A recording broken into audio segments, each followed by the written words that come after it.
एक समय की बात है। हिमालय की खाड़ी के किनारे एक छोटे से शांत गांव में राहुल नाम का एक युवा लड़का रहता था। राहुल अपने क्रोधी स्वभाव और चंचल मन के कारण गांव भर में प्रसिद्ध था। उसका मन हर समय विचारों से भरा रहता था। सोचो कि उसके विचारों के तूफान ने उसके मन को एकदम बेचैन कर दिया था।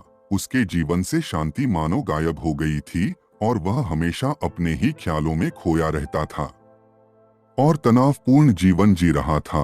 उनके अशांत मन और क्रोध के कारण उनके अपने परिवार के सदस्यों और गांव वालों से भी संबंध अच्छे नहीं थे, जिससे वह और भी अधिक अकेला और अपमानित महसूस करने लगा। वह और भी अधिक मानसिक तनाव की स्थिति में चला जाता है। एक समय की बात है, राहुल अपने गांव की गलियों में घूम रहा था। तभी उनकी मुलाकात एक बौद्ध भिक्षु से हुई जो एक पेड़ की छाया के नीचे ध्यान में बैठे थे। बौद्ध भिक्षु के चेहरे से निर्मल शांति की आभा झलक रही थी। इस असीम शांति में राहुल बौद्ध भिक्षु की ओर आकर्षित हुआ। जब राहुल बौद्ध भिक्षु के करीब आया तो उसे अपने आसपास एक सकारात्मक ऊर्जा का एहसास हुआ। भरत को एहसास हुआ कि इस असीम शांति और सकारात्मक ऊर्जा का स्रोत कहीं न कहीं इस बौद्ध भिक्षु के भीतर ही है। इसलिए वह वहीं बैठकर उसकी आंखें खुलने का इंतजार करने लगा। थोड़ी देर बाद जब बौद्ध भिक्षु की आंख खुली तो उसने एक युवा लड़के को अपने सामने बैठा पाया, जो बहुत तनावग्रस्त और नकारात्मक भावनाओं से भरा हुआ लग रहा था। राहुल ने बौद्ध भिक्षु की ओर उदार भाव से देखा और बहुत विनम्रता से कहा, मालिक, मेरा मन बहुत अशांत है और मेरे मन के विचार मुझे खाए जा रहे हैं। मुझे एक पल के लिए भी शांति महसूस नहीं होती। क्या आप मुझे सिखा सकते हैं कि मैं अपने अशांत मन को कैसे शांत करूं?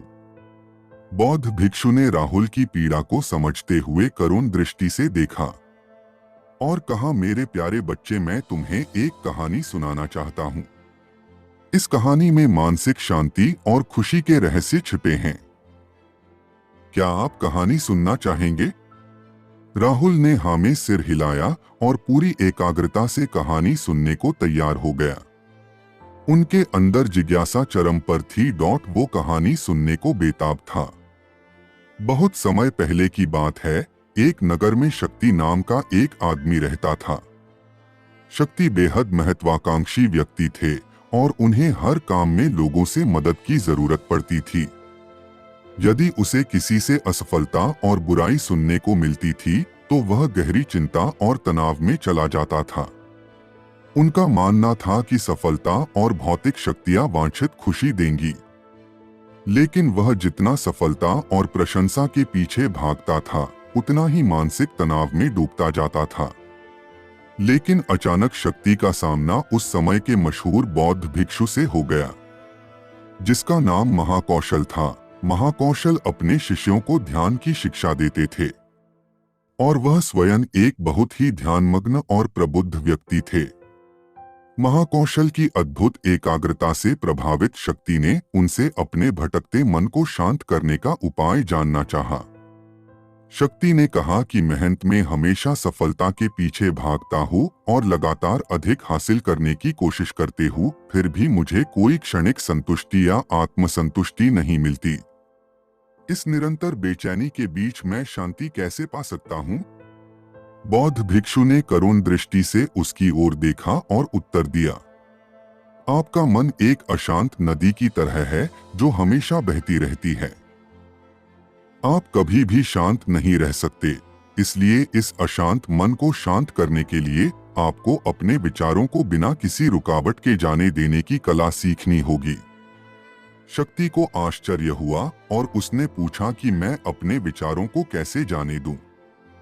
आखिर मैं भी तो अपनी इच्छाओं और महत्वाकांक्षाओं से बंधा हुआ हूँ। यह सुनकर बौद्ध भिक्षु मुस्कुरा दिए। बौद्ध भिक्षुक कहा, कल्पना करें कि आपके हाथ में पानी का एक गिलास है। अब आप इसे जितनी देर तक पकड़कर रखेंगे यह उतना ही भारी होता जाएगा, और अगर आप इसे काफी देर तक पकड़े रहेंगे तो आपके हाथ में दर्द होने लगेगा। लेकिन अगर आप उस पकड़ को ढीला कर दें और छोड़ दें तो आपका बोझ खत्म हो जाएगा। राहुल ने पूरी कहानी और उसका संदेश ध्यानपूर्वक सुना। वह समझ गया कि अपने विचारों और इच्छाओं से चिपके रहने से उसका बोझ बढ़ जाता है और अंदर ही अंदर अशांति पैदा कर देता है। अब राहुल को कहानी का अंत सुनने की उत्सुकता से प्रतीक्षा थी। कहकर बौद्ध भिक्षु ने कहानी जारी रखी। एक बौद्ध भिक्षु की बात मानकर शक्ति ने विचारों को त्यागने का अभ्यास शुरू कर दिया। वह बिना किसी पूर्व निर्णय के अपने विचारों और भावनाओं को आते और जाते देखता था। अब उसने विचारों को पकड़ना बंद कर दिया था। विचार उठते थे और अपने आप चले जाते थे। धीरे धीरे उसे यह एहसास होने लगा कि उसकी इच्छा और भावना ही सभी दुखों का कारण है। जैसे जैसे शक्ति ध्यान में गहरे उतरते गए, उन्होंने पाया कि वर्तमान में जीना ही आंतरिक शांति का एकमात्र स्रोत है। वह खुद को वर्तमान में स्थापित करके अपने मन की निरंतर बकवास से छुटकारा पा सकता था।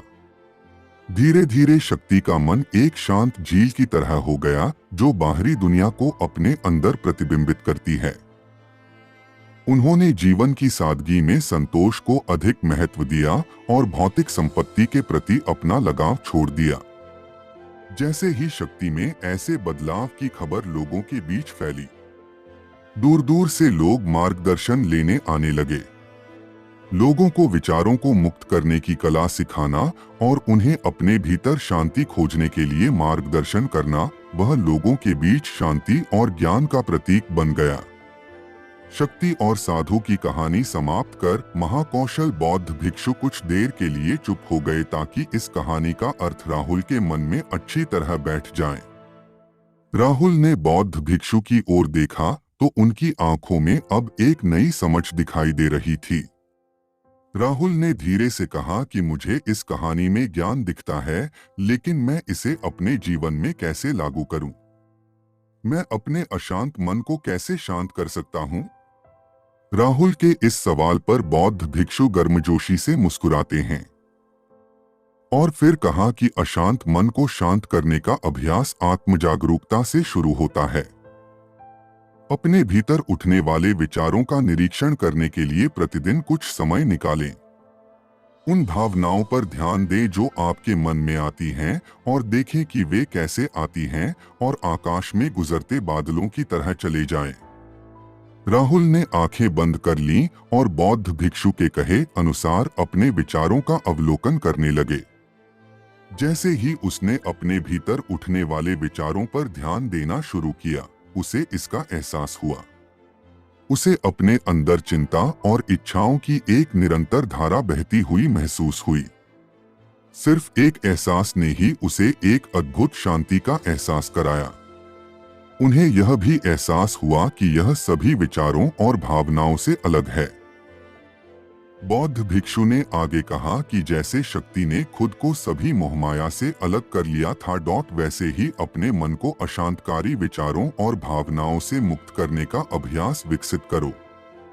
बिना किसी पूर्वाग्रह के विचार को वैसे ही स्वीकार करें जैसे वह आता है और फिर धीरे धीरे उन्हें जाने दें और अपना ध्यान वर्तमान क्षण पर केंद्रित करें। लेकिन राहुल ने टोकते हुए कहा कि अगर विचार और भावनाएं इतनी मजबूत हैं तो क्या होगा? बौद्ध भिक्षु ने कहा यह बना रहता है और मन को छोड़ने से इनकार करता है। बौद्ध भिक्षु ने राहुल की बात से सहमति जताते हुए सिर हिलाया और कहा ऐसे कई मौके आएंगे जब आपके मन में सवालों का बवंडर चल रहा होगा। जब आपका दिमाग आपकी बात ही नहीं सुनेगा तो ऐसे में आपको अपनी सांसों की ताकत पर विश्वास करना होगा। एक बार फिर भिक्षु ने राहुल से कहा अपनी आंखें बंद करो और अपनी सांसों पर ध्यान केंद्रित करने के लिए अपने पेट को ऊपर उठता हुआ और मथता हुआ महसूस करे। बौद्ध भिक्षु ने बताया कि जब भी आपका मन अशांत हो तो तुरंत अपनी सांसों पर लौट आएं। सांस की वाद्य गति आपको तुरंत वर्तमान के चरणों में वापस खींच लेगी और आपको शांति का अनुभव कराएंगी। एक बौद्ध भिक्षु के निर्देशानुसार आने और जाने वाली सांसों पर ध्यान केंद्रित करने का प्रयास करे। इस छोटे से व्यायाम से उन्हें मानसिक शांति का अनुभव हुआ। उसे याद आया कि उसकी सांसें हमेशा उसके साथ थी, जो उसे वर्तमान क्षण की याद दिलाती थी, आराम और शांति लाती है।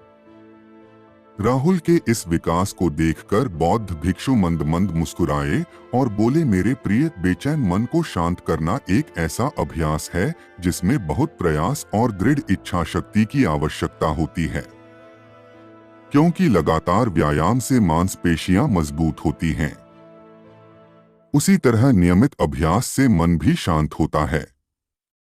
स्वीकृति में सिर हिलाते हुए इस बौद्ध भिक्षु को धन्यवाद देते हुए उन्होंने वादा किया कि आज से वह अपने अशांत मन को शांत कर सकेंगे और अपनी गैर शक्तियों को मुक्त कर सकेंगे।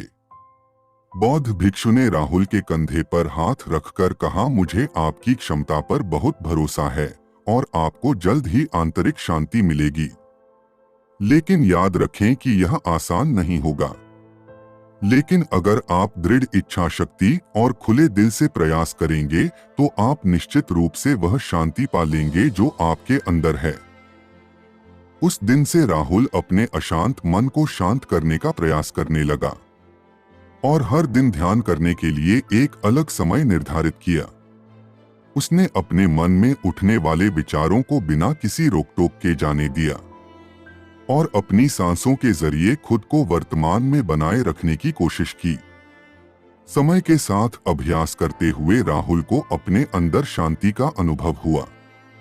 जैसे जैसे समय बीतता गया, राहुल को ज्ञान और शांति का स्रोत कहा जाने लगा। जैसे जैसे समय बीतता गया, भरत को ज्ञान और शांति का स्रोत कहा जाने लगा। ग्रामीण अपने अशांत मन को शांत करने के लिए राहुल के पास आने लगे। बौद्ध भिक्षुओं के शिक्षक दूसरों की मदद करते समय आत्म जागरूकता की शक्ति साझा करते हैं।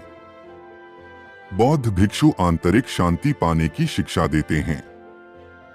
इसके साथ ही उन्होंने अपनी सांसों पर ध्यान देने और अपने विचारों को मुक्त करने की कला भी सिखाई। ऐसे निवासियों का विकास हुआ और उन्हें मन की अमूल्य शांति मिली। बौद्ध भिक्षु की शिक्षाओं और राहुल द्वारा संचालित अभ्यास के माध्यम से विचारों को त्यागने और वर्तमान में जीने की कला दूर दूर तक फैल गई। उन्होंने कई लोगों की जिंदगी बदल दी और जैसे जैसे समय बीतता गया, उनकी जिंदगी और भी बदलती गई।